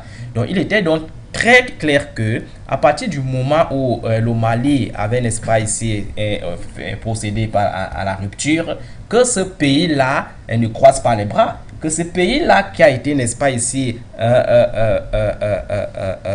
chassé du Mali, multiplie des stratégies pour renverser l'équipe managériale qui est en train de donner les prouesses, les résultats du côté du Mali, à l'effet de restaurer son influence. Je vous ai dit ici que derrière ce que nous vivons là, derrière le terrorisme et cette guerre que nous vivons dans la sous-région G5 Sahel aujourd'hui, il faut, n'est-ce pas, ici comprendre que c'est la dialectique Occident-Afrique qui est en train de se jouer, c'est la France-Afrique. C'est la France-Afrique aujourd'hui qui est mise en difficulté, qui est en train de trouver des mécanismes de survie. Et ces mécanismes de survie-là passent par l'utilisation de leurs instruments, tels que ces organisations d'intégration sous-régionales. Ça peut expliquer, selon vous, la raison pour laquelle le président Emmanuel Macron, lors de sa tournée africaine, est allé dans un pays comme la Guinée-Bissau, qui n'est pas un pays francophone, mais qui est dirigé aujourd'hui par le président Embalo, qui assure effectivement la présidence de la CEDEAO. Parce que Emmanuel Macron... Ça peut expliquer sa présence du côté de la Guinée-Bissau. Bien sûr. Parce que Emmanuel Macron, aujourd'hui, a compris que, et c'est clair, ça c'est une vérité de la palisse, que les pays jusque-là considérés comme les pays du précaré français, c'est-à-dire l'expression francophone, sont aujourd'hui en train de s'émanciper, sont aujourd'hui en train de lâcher la France. l'influence française n'est plus de mise dans ce pays-là. Donc Emmanuel Macron, donc, en tant que gouvernant d'un pays comme la France, cherche d'autres stratégies de survie. C'est pour cela qu'il peut aujourd'hui se rendre dans un pays qui n'est pas francophone. Vous savez que la CEDEAO aujourd'hui n'est pas seulement une CEDEAO des pays francophones. Oui. Nous avons à l'intérieur des pays, n'est-ce pas, anglo-saxons, des pays lusophones, etc. etc. Donc ce n'est que normal pour Emmanuel Macron, quand je dis normal, dans le sens de chercher l'intérêt de son pays, de chercher d'autres stratégies pour pouvoir, n'est-ce pas, ici, renverser Assimi Goïta, qui est venu totalement mettre en danger ses intérêts. Donc c'est pourquoi nous disons souvent ici en tant que panafricanistes que le président Assimi Goïta devrait également être avant-gardiste dans ce sens-là, pour comprendre que le travail qu'il est en train de faire, c'est un travail qui ne plaît pas à tout le monde, qu'à tout moment il pourra être, n'est-ce pas, ici, victime d'un contre-coup d'État, à l'effet de les déstabiliser. Donc derrière la CEDEAO, derrière ces mercenaires ivoiriens interpellés du côté du Mali, ce n'est pas la CEDEAO en tant que telle qu'il faut voir. La CEDEAO a tout simplement été utilisée comme couloir. D'accord? Et vous allez voir comment ces 49 soldats ont procédé. Ils sont passés comment? Par la Côte d'Ivoire. Et vous savez le rôle de la Côte d'Ivoire aujourd'hui dans ce jeu insécuritaire que le continent est en train de vivre aujourd'hui. Cela pour expliquer, donc, vous voulez tout cela pour expliquer, voilà, qu'il y a des États, selon vous, au sein de la CEDEAO, qui roulent pour d'autres puissances étrangères qui ne veulent pas forcément le bien de l'Afrique. Bien sûr, pas seulement au sein de la CEDEAO, dans l'Afrique tout entière. Je vous avais, n'est-ce pas, ici développé une théorie ici de la dialectique de deux idéologies, où nous avons des États, des présidents qui travaillent chacun pour une idéologie. L'idéologie des consolidologistes, ceux-là qui veulent que l'exploitation de l'Occident sur l'Afrique se consolide. C'est perdu sur le terrain. Nous avons des États, des Africains, des pays qui travaillent dans ce sens-là. Ça ne sert à rien de les citer ici. Et de l'autre côté, nous avons les transitologistes, ceux qui pensent que l'Afrique peut se libérer. Le moment est venu pour que l'Afrique se libère. Et nous avons des présidents des États, même s'ils sont minoritaires, qui travaillent dans ce sens-là. Donc, c'est l'antagonisme de ces deux idéologies, de ces deux visions qui montrent les combats, n'est-ce pas, interposés aujourd'hui dans les États que nous vivons aujourd'hui. Vous avez convoqué, n'est-ce pas, ici, le problème tout à l'heure là, en disant que ce serait une menace contre la souveraineté des États, etc. De la force anti-putsch ne serait peut-être pas une menace contre la souveraineté. Oui, ce serait une menace dans un contexte où les États africains étaient par exemple des États bien gouvernés, dans un contexte où à l'intérieur des États africains, on avait un système politique qui permettrait de contrôler les gouvernants, de faire l'alternance et de mettre, n'est-ce pas, au centre des politiques publiques le bien-être des populations. Donc derrière cela, il y a un problème de crise de légitimité qu'il faut mettre en considération. Et je dis souvent que nos organisations d'intégration sous-régionale fuient les vrais problèmes, caressent les problèmes. L'un des problèmes aujourd'hui que subit l'Afrique qui conduit aujourd'hui à cette insécurité, c'est un problème de crise de légitimité. Nous avons vu dans ce pays comme le Mali, un président, paix à son âme aujourd'hui, qui venait juste d'être élu avec un score à la soviétique. Alors, si ce président-là reflétait les désidératas du peuple, le peuple ne serait pas descendu sur le terrain pour le chasser. Ça va montrer, cela montre tout simplement que cette élection-là ne reflétait pas les désidératas du peuple. Ce sont des élections construites, ce sont des élections calquées sur le schéma de l'Occident. C'est pour cela que vous comprenez aujourd'hui que dans ces pays qui sont en train de subir les coups d'État, l'Occident aujourd'hui, comme la CEDEAO, appelle rapidement à l'ordre constitutionnel, comme vous dit que l'enjeu et l'urgence, c'est les élections. Vous comprenez pourquoi?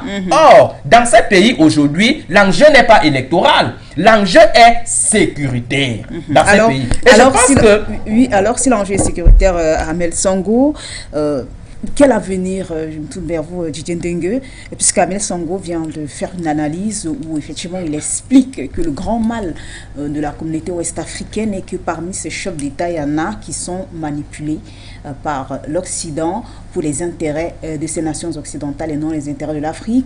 Alors aujourd'hui, quel avenir pour cette force si au sein de l'organisation, effectivement, il n'y en a pas qui roulent pour les intérêts de l'Afrique? Mais ils nous ont plusieurs fois prouvé qu'ils ne roulent pas pour les intérêts de l'Afrique. Même lors de la dernière session aux Nations Unies, on a eu des présidents africains qui se sont retrouvés à l'ambassade de France aux États-Unis et ils étaient attendus par le président Emmanuel Macron. Il y a des vidéos qui ont circulé où il appelait les présidents des grandes nations africaines par leur prénom, Macky, il est où, vous étiez où, il manque qui. Donc, on a tous regardé ces vidéos-là et on sait qui roule pour les Africains et qui roule pour les pays occidentaux. Ceux qui roulent pour leur pays, pour leur souveraineté, mettent en mal les forces étrangères et les bases militaires françaises. Donc on sait qui est vraiment contre l'Occident et qui est pour l'Occident. Vous n'avez qu'à compter les bases militaires françaises sur le continent africain et vous verrez que ces bases militaires sont dirigées par des pro-Occident. Et à ce niveau, on a pu se poser des questions. L'agitation actuelle des chefs d'État de la CEDEAO va en droite ligne de leur feuille de route. Amel a parlé de crise de légitimité. Ils estiment qu'ils obtiennent leur légitimité de Paris ou alors des États-Unis. Alors, si vous avez si vous obtenez vos tensions de l'extérieur, vous n'avez qu'à dire clairement à vos populations que vous êtes là pour l'Occident. Pour les intérêts de l'Occident. Pour les intérêts de l'Occident. Que d'embrouiller les uns et les autres en disant on va créer des instruments anti-putsch, anti-terrorisme, alors qu'on sait que l'urgence est là depuis fort longtemps et que vous attendez tout simplement l'ordre qui viendrait de l'extérieur. Alors voilà. Que dire alors de l'avenir de cette force? On sait qu'une initiative pareille avait déjà été prise par 5 États de la région du Sahel, à savoir la Mauritanie, le Tchad, le Mali, le Burkina Faso, et qu'aujourd'hui cette organisation n'est plus que l'ombre d'elle-même. On a le maréchal qui est décédé, qui était pourtant une figure majeure. On a le retrait du Mali qui ne partage plus vraiment les mêmes intérêts avec les autres et qui a préféré se tourner vers d'autres partenariats étrangers pour continuer sereinement sa lutte contre le terrorisme. Alors si effectivement les enjeux ne sont pas les mêmes pour les chefs d'État ou encore les idéaux ne sont pas les mêmes, est-ce qu'on peut dire que l'avenir, cette force qui naîtra bientôt peut avoir le même destin que le G5 Sahel? Non, je pense que cette force connaîtra un échec. D'abord qu'il a connu un échec à l'allumage. Cette force ne peut pas prospérer si elle n'a pas été créée sur des fondations solides. Est-ce que les propositions, est-ce que la démarche des dirigeants ouest-africains repose sur les doléances, sur les besoins des populations? Si c'est uniquement pour les intérêts ou alors pour préserver les intérêts des pays occidentaux, je pense que cette force ne va pas prospérer et elle mourra de sa propre mort, un peu comme le G5 Sahel. Aujourd'hui, le G5 Sahel n'est que l'ombre de lui-même. Et malgré les stratégies de guerre qui sont montées du côté de l'Occident pour essayer de manipuler, le G5 Sahel ne peut plus se mouvoir comme avant. Le maréchal n'est plus là, Idriss Déby. Et vous avez le Mali qui ne cautionne pas qu'une force soit dirigée par les pays qui ne sont pas membres de la région. Donc je pense que cet instrument qui est en cours de création ne connaîtra pas un succès. D'abord que sa façon de naître a d'abord connu un véritable problème. On ne peut pas créer une force juste pour combattre vos voisins. Parce que l'ordre vient d'ailleurs. Donc je pense que c'est voué à l'échec. Alors selon vous, à la question des finances et des idéaux des uns et des autres, il y a de fortes chances que cette force ne... Parce que, Michel, quand les dirigeants créent cette force, est-ce qu'ils disent que la force sera financée par les États membres? est-ce que cette force sera financée par les États membres? Ou alors les fonds viendront de l'Union africaine, des pays dits émergents? On parlait déjà de contribution volontaire, une question de contribution volontaire qui cause déjà problème. Qui cause déjà problème. Et on a un véritable problème avec l'Union africaine parce que l'Union africaine n'est pas souveraine parce qu'elle est financée par l'Union européenne. Et quand vous êtes financé par une force étrangère, vous ne pouvez pas effectivement travailler pour vos populations. Donc à ce niveau, pour moi, c'est voué à l'échec. Alors, cette force, selon vous, est vouée à l'échec. Les chefs d'État ouest-africains, une chose est sûre, Amel Sango, eux, ils ont fait part de leur désir, voilà, d'en découdre avec le terrorisme et les coups d'État. Et l'une des solutions, effectivement, est la mise sur pied de cette force. Alors, si elle s'avère donc inefficace dans le contexte actuel, quelle solution, finalement, pour endiguer ces deux phénomènes, à savoir les coups d'État qui se sont répétés ces derniers temps quand même en Afrique de l'Ouest et le terrorisme? Oui, les solutions sont là et je pense que les chefs d'État, n'est-ce pas, les savent mieux que moi, d'accord? Les solutions ne sont pas inconnues et mal connues, ils connaissent. Et moi, je pense que aujourd'hui, déjà pour parler de l'avenir de cette force-là, avant de chuter sur les propositions de lutte contre le terrorisme, il faut déjà dire que pour moi, c'est un mort-né. D'accord. C'est quelque chose qui est même déjà mort avant même de naître à cause d'un certain nombre de pesanteurs. Parce que, il faut le dire, si l'objectif, comme ils sont en train de le brandir, est de lutter contre les coups d'État, il faut le dire que c'est de lutter contre les coups d'État qui ne vont pas dans le sens de leur intérêt, eux, la CEDEAO. Parce que je vais vous prendre un exemple et on peut poser la question de savoir pourquoi maintenant la naissance et la création de cette force-là. Vous savez qu'un pays comme le Mali, un pays comme le Burkina Faso, c'est un pays qui est allé de coup d'État en coup d'État. Si on fait l'historiographie politique des coups d'État dans un pays comme le Mali depuis 1960, il y a une succession de coups d'État. Pourquoi depuis cette succession de coups d'État-là, la CEDEAO n'a pas pris l'initiative de mettre sur pied une institution de lutte contre des coups d'État? C'est justement parce que c'était des coups d'État qui bénéficiaient, qui satisfaisaient leurs intérêts. C'était des coups d'État qui étaient impulsés par la dynamique extérieure. Les coups d'État ne sont pas une réalité nouvelle. Effectivement. C'est pourquoi il faut poser la question de savoir pourquoi maintenant. Lorsqu'on sait que dans le passé, un pays comme le Mali, un pays qui a toujours été victime des coups d'État. Le Mali caracole aujourd'hui la première position en Afrique en termes de coups d'État. Bon, pourquoi donc dans le passé, on n'a pas vécu une telle initiative? C'est parce qu'il faut le dire, et je sortirai par là, c'est parce que ces coups d'État-là, depuis 1960 jusqu'au coup d'État de Amadou Toumani Touré, c'était des coups d'État qui étaient impulsés par la dynamique extérieure. On a donc vu aujourd'hui, avec Assimi Goïta, un type de coup d'État qui est cette fois-ci impulsé par une dynamique interne d'un enfant nationaliste qui pense que la cause épicentrique du sous-développement de son pays, c'est l'Occident, c'est l'extérieur. D'accord? Et il est en train de s'attaquer à cette cause-là et on voit comment les résultats sont en train de suivre sur le terrain. L'Occident étant donc conscient de cela, utilise donc la CEDEAO pour mettre sur pied une force de lutte, dirait-il, contre les coups d'État. Il faut dire et préciser que c'est pour lutter contre les coups d'État qui n'entrent pas dans le sens de leur intérêt. C'est très important. Maintenant, pour sortir avec la question sur les solutions, quel avenir, que faut-il faire pour ne pas subir les coups d'État et le terrorisme dans le monde et même en Afrique particulièrement?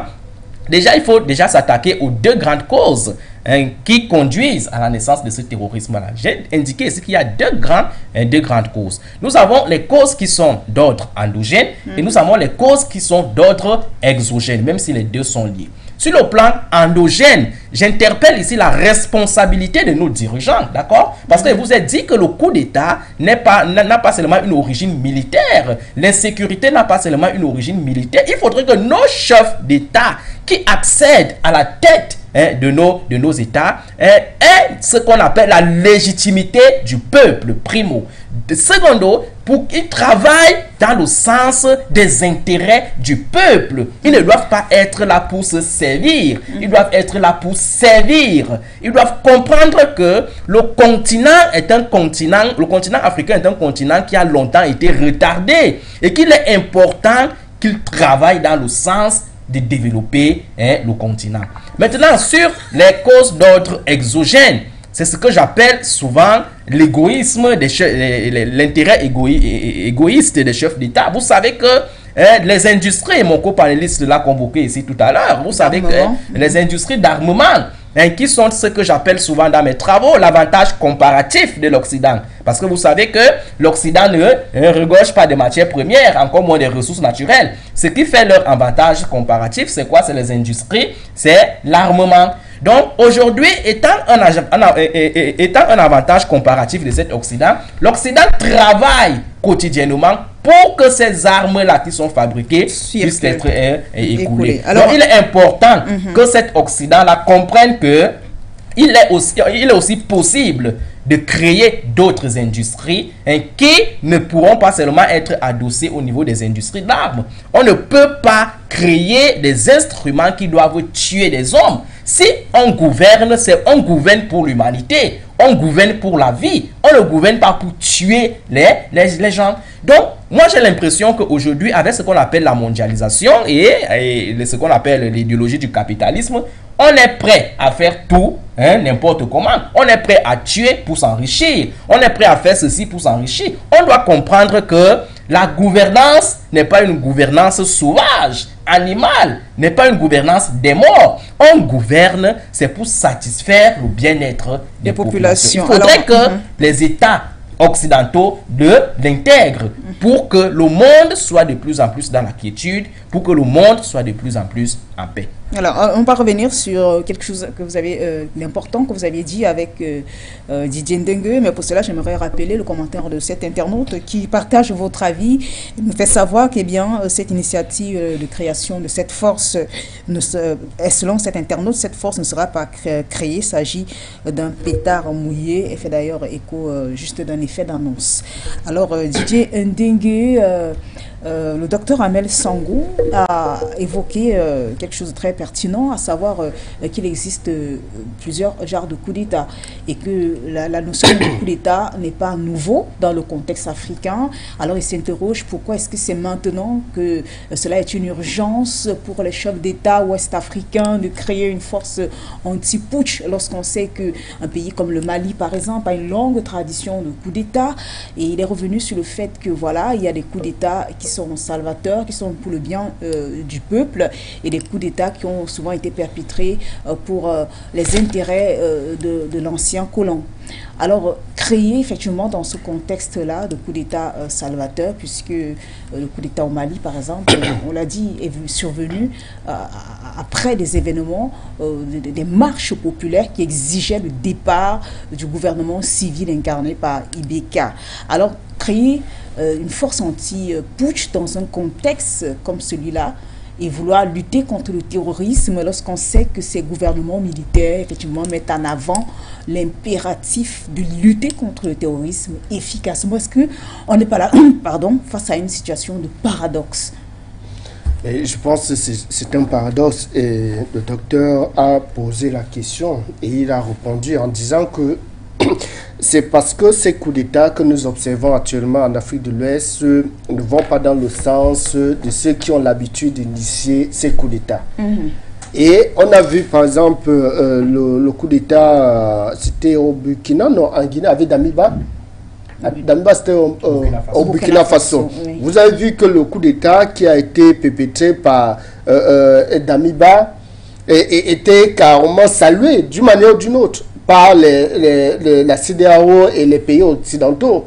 Cela signifie forcément que Damiba était quelqu'un de préparé, un chef militaire qu'on a préparé pour organiser ce coup d'État-là. Et si ça avait été le cas avec Assimi Goïta, mais il serait forcément salué comme Damiba ou alors comme d'autres militaires qui ont accédé au pouvoir par l'impulsion des Occidentaux, qui ont perpétré des coups d'État avec l'ensemble des Occidentaux.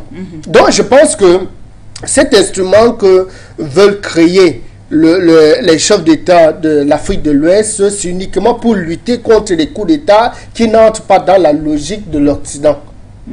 Parce que les coups d'État qui sont menés par des nationalistes, pas des patriotes, pas les enfants du pays, un peu comme au Mali, ne plaisent pas, ne préservent pas les intérêts des Occidentaux. Quelqu'un de lucide, un dirigeant lucide comme Assimi Goïta ne peut pas permettre que son pays soit exploité comme, depuis des années par ceux-là qui vous disent en longueur de journée que vous êtes des pays très pauvres, des pays très endettés. Pendant ce temps, ils vous exploitent. Donc je pense qu'à un certain moment, et je pense que c'est l'ère de la révolution, et cette révolution-là passe forcément par des militaires formés, qui ont l'expérience, des militaires qui sont là pour leur population, des militaires qui n'ont pas été formés à Saint-Cyr, qui ne reçoivent pas les ordres de leurs patrons occidentaux pour mener certaines opérations. C'est vrai que parmi les pays cités en Afrique de l'Ouest, on a encore quelques doutes sur certains dirigeants qui n'ont pas véritablement montré, ou alors ils nous ont pas forcément dit qu'ils vont dans le sens de la libération de leur peuple. Ils essayent de jongler, ils essayent de s'aligner au combat du Mali, mais avec beaucoup de réserves. Ils font une sorte de danse bafia. Et ceux-là ne sont pas forcément inquiétés par les chefs d'État de la CEDEAO. Didier Nega, vous soutenez en tout cas que cette initiative de créer la force anti-putsch et anti-terrorisme est un mécanisme qui est mis sur pied par l'Occident pour effectivement lutter contre ce nouveau genre de coup d'État qu'on a noté depuis un certain temps en Afrique de l'Ouest, les coups d'État menés par des nationalistes qui veulent lutter pour les intérêts d'abord de leur pays. Alors le fait que cette initiative soit évoquée lors de la visite d'Emmanuel Macron du côté de la Guinée-Bissau, je rappelle que durant la présence de Macron en Guinée-Bissau, cette initiative avait été évoquée par le président Embalo. Ouais. Donc, vous voyez que vous avez là le véritable initiateur de ce projet.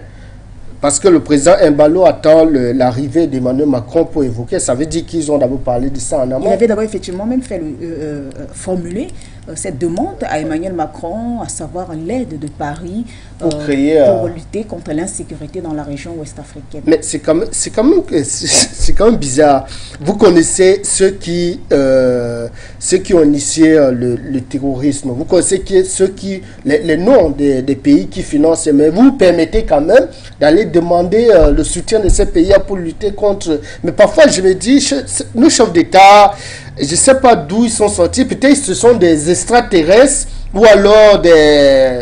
Je ne sais pas, parfois j'ai l'impression que l'Afrique n'a pas les véritables chefs d'État. Le président béninois, Patrice Talon, également avait fait cette demande à Paris, mais une demande formulée autrement, puisqu'il avait dit nous voulons des armes, nous avons de l'argent, nous voulons des armes pour vendre nous des armes, nous voulons lutter contre le terrorisme. Alors qu'ils sont au courant, je le disais tantôt Michel, ils connaissent ceux qui financent les terroristes. Ils s'éloignent tout simplement du vrai débat. Pourquoi ils n'indexent pas? Si par exemple le terrorisme, je prends un exemple, un cas inverse, si les pays africains avaient financé le terrorisme sur le territoire français ou allemand, les chefs d'État de ces pays-là allaient indexer les dirigeants des pays africains qui financent ouvertement à Mondovision, ils allaient faire pression et les médias allaient suivre. Mais quand il s'agit des chefs d'État africains, ils tournent, ils laissent croire que le terrorisme est sorti de nulle part, c'est-à-dire ce sont les extraterrestres qui sont formés et financés, je ne sais pas, peut-être avec l'argent de la drogue, et tout ça. Donc, parfois, on a l'impression que ils n'ont pas une réelle vision. Et pourquoi ne pas être victime d'un coup d'État des militaires qui sont plus lucides? Alors, Hamel Sango, puisque vous évoquez tantôt là des solutions, selon vous, qui peuvent s'avérer efficaces dans la lutte contre le terrorisme en Afrique de l'Ouest, et en Afrique même en général. Alors, insiste sur le fait que voilà, les chefs d'État africains jusqu'ici ne se sont pas attaqués aux véritables causes. Et il est revenu sur ce pan de l'histoire, notamment l'assassinat du guide libyen, et qui est un élément fondamental qui a permis voilà, l'entrée massive des groupes armés dans la région du Sahel. Oui, je pense que parmi les stratégies, les pays africains devraient diversifier leur partenariat militaire, leur partenariat économique et même culturel. Parce que les acteurs... termes, est-ce qu'effectivement la Libye, la question libyenne ne devrait pas autant préoccuper les chefs d'État puisqu'ils sont dans la dynamique de chercher des solutions pour lutter contre le terrorisme lorsqu'on sait que un sous-démembrement de l'Union européenne. Donc ce que les présidents africains auraient fait à l'époque, c'était de présenter les îles au président Kadhafi. Il fallait au moins qu'on cherche à sauver la vie du président Kadhafi. Parce que si Kadhafi était aujourd'hui dans un autre pays aujourd'hui, avec un nouveau président en Libye, etc., on serait peut-être rassuré au moins de ses idées. Vous savez, vous connaissez les idées que le président Kadhafi nourrissait pour l'Afrique. C'est qu'aujourd'hui, c'est toute une bibliothèque. Et rien n'empêcherait que dans les jours à venir, étant dans un autre pays africain, qu'il puisse revenir au pouvoir du côté de la Libye, étant donné que Sarkozy, qui l'a assassiné, est parti du pouvoir, Barack Obama, qui l'a assassiné, est parti du pouvoir. Donc moi, je pense que ce n'était pas les stratégies qui manquaient. C'était tout simplement l'expression d'un système, d'accord, qui a embrigadé ces présidents africains. Ces présidents africains ne s'appartiennent pas pour la majorité. Ces présidents africains, n'est-ce pas, ici, fonctionnent dans un chemin c'est-à-dire de paternalisation. Ils attendent les ordres d'ailleurs. Donc aujourd'hui, moi je pense que l'une des méthodes, l'une des stratégies que ces pays africains devraient utiliser, c'est de diversifier leur partenariat dans le sens de tendre la main avec les partenaires qui se montrent de plus en plus sérieux dans la lutte contre le terrorisme. Les financeurs du terrorisme sont déjà identifiés. Le Mali a montré la route devant les yeux du monde aux Nations Unies. On connaît qui finance le terrorisme. Pourquoi donc aller toujours tendre la main à celui qui finance le terrorisme pour venir combattre le terrorisme? Quelle hérésie! Quelle hérésie quand on voit l'approche d'Embalo qui peut tendre la main à Emmanuel Macron pour solliciter l'aide. Qui est Emmanuel Macron? Qui est la France dans la lutte contre le terrorisme? Donc moi je pense que pour être sérieux, ces présidents africains devraient de plus en plus faire avec les pays comme la Russie, avec les pays comme la Chine, avec les pays comme Israël par exemple, qui ont montré, n'est-ce pas, les preuves, les résultats sur le terrain. Je vais vous dire une chose, cet Occident-là, puisque lorsqu'on parle de la France, c'est tout un bloc, l'Occident, les pays occidentaux, je dis toujours que c'est un cadre de pays qui partagent une idéologie qui n'est pas bonne, une idéologie, n'est-ce pas, ici de l'unilatéralisme. Ces pays-là, eux-mêmes, ne sont pas prémunis contre le terrorisme. Je prends toujours l'exemple des États-Unis.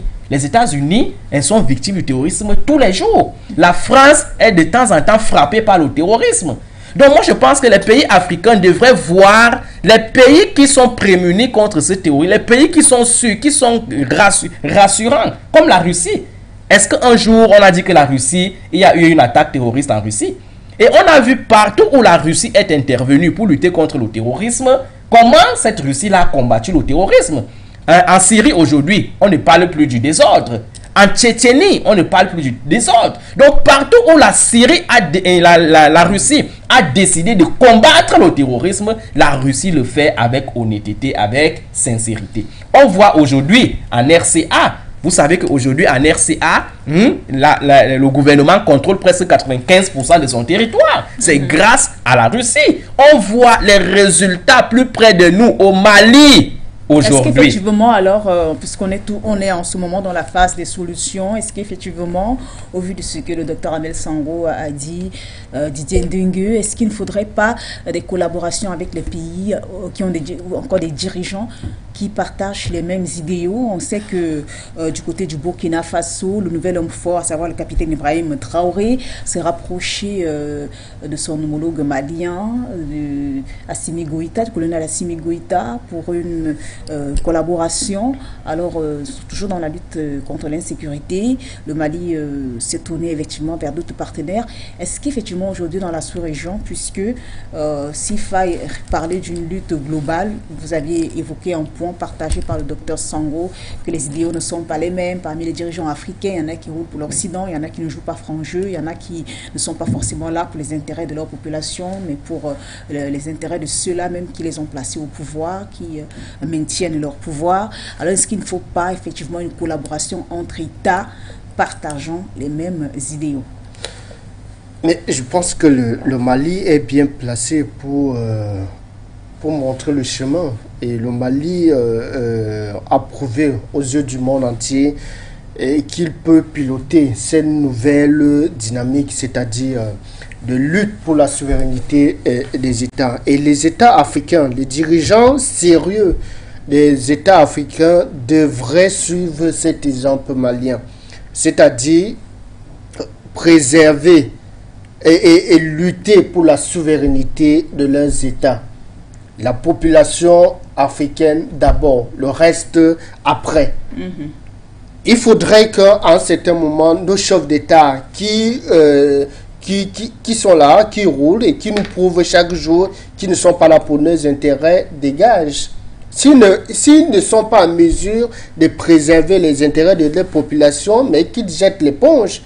Mais pour ce qui est de la collaboration, alors, puisque la lutte n'est pas forcément efficace lorsqu'on fait chevalier solitaire, alors non, mais d'abord, il faut d'abord une politique interne avant de s'ouvrir. Avant de s'ouvrir aux autres. Si le Mali s'était forcément ouvert à tous les autres pays, le combat n'aurait pas été efficace. Le Mali a eu un partenaire sérieux comme la Russie. On sait tous que la Russie est un partenaire sérieux. La Russie n'est pas dans les contre-valeurs, la Russie n'est pas dans la déstabilisation et l'ingérence dans les pays étrangers. Donc je pense que quand il y a des contextes régionaux, alors parce que là vous parlez d'un partenaire quand même étranger. Oui, c'est un partenaire étranger sérieux. Maintenant au niveau des pays africains, voilà. Nous avons des pays qui ont des militaires, qui ont des soldats, qui ont une réelle politique de lutte contre l'insécurité et le terrorisme. Les pays comme le Mali devraient travailler avec tous les autres qui sont sérieux.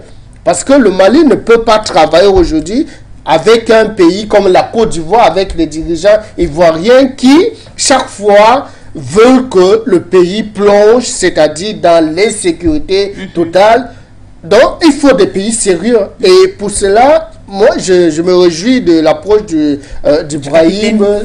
capitaine Ibrahim Traoré, qui s'inspire de l'exemple malien. Vous avez vu, il y a eu une expulsion je ne sais pas, ils ont interdit RFI sur le territoire. C'est déjà un acte. Diffusion de fausses nouvelles. Oui, c'est un acte fort.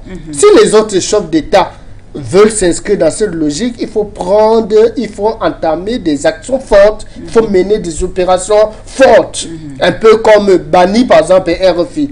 C'est quand même le haut-parleur du ministère des Affaires étrangères de la France.